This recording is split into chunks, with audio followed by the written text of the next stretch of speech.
I have a sound healing going on for my beloved because it's important for moms during every day, but Mother's Day especially, to have time for themselves. And because she's a new mom with a little gorgeous baby girl, it's important to relax more.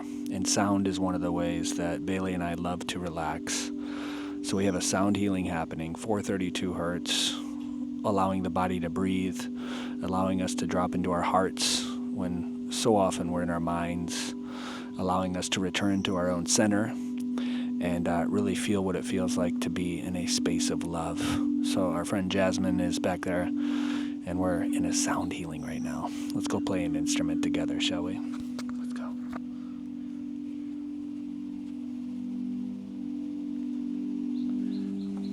This is my favorite one.